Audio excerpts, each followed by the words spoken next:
11/2008 Undang-Undang ITE. Untuk motifnya apa? Jadi yang bersangkutan ini membalas postingan dari salah satu akun media sosial yang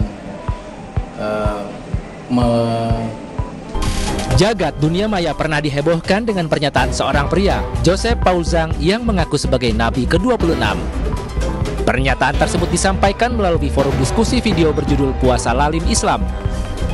Tidak hanya mengaku sebagai Nabi, Joseph bahkan menentang warganet untuk melaporkannya ke polisi.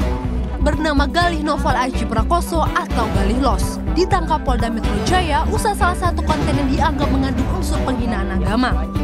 Dalam video berdurasi 59 detik itu, Galih Los membuat konten tanya jawab dengan seorang anak laki-laki. Apa ya bang? Paus tak. Ia diduga menjadikan kalimat taus sebagai bahan candaan usai memberi pertanyaan hewan apa yang bisa mengaji kepada sang bocah. Polisi menyebut telah menetapkan Galih Los sebagai tersangka karena kontennya dianggap telah menistakan agama.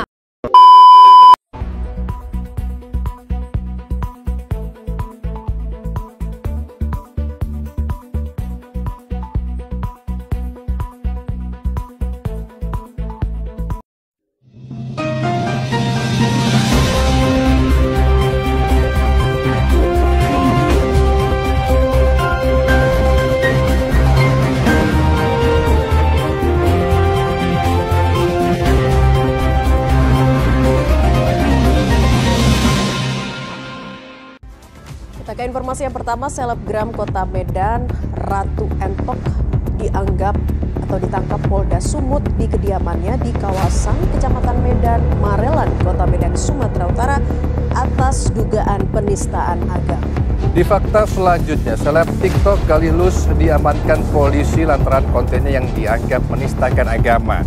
Kontennya viral di media sosial dan mendapat kecaman warga. Besar ratusan mahasiswa berunjuk rasa di depan Istana Merdeka Jakarta mendesak Kapolri memproses hukum dugaan penistaan agama oleh Basuki Cahayapurnama. Aksi ini diawali dengan melakukan long march dari Bundaran Patung Kuda menuju Istana Merdeka. Yang membuat heboh karena pernyataannya yang bernuansa penistaan agama. Sebelumnya juga ada Paul Zhang yang sudah menjadi tersangka penistaan agama yang kini masih buron. Bagaimana tanggapan Anda sebagai mahasiswa mengenai isu penistaan agama yang terjadi di Indonesia? Seperti yang kita ketahui bahwa negara Indonesia merupakan negara keberagaman, yang dimana salah satunya adalah keberagaman dalam beragama, yang artinya kita bebas memeluk dan mempercayai agama yang kita anut tanpa adanya gangguan. Dalam kasus yang viral akhir-akhir ini sudah melanggar UU ITE, di mana penggunaan konten media sosial untuk menistakan agama lain. Kita sebagai mahasiswa tentunya perlu berhati-hati dalam membuat konten di media sosial karena konten apapun yang kita buat akan berdampak besar bagi masyarakat. Kita juga harus belajar dalam toleransi dan menghormati umat beragama lain. Bagaimana tanggapan Anda mengenai ratusan mahasiswa yang berunjuk rasa karena adanya kasus penistaan agama?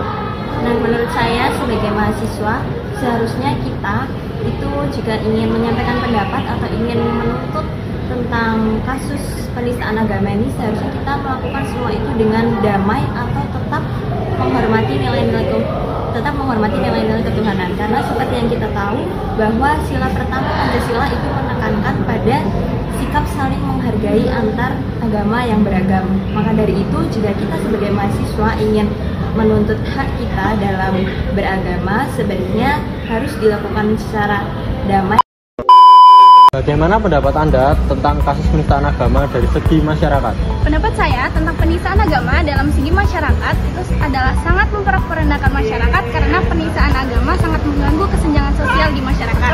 Oleh karena itu, penistaan agama harus ditindaklanjuti karena Indonesia merupakan negara hukum yang ideologi utamanya adalah ketuhanan yang Maha Esa.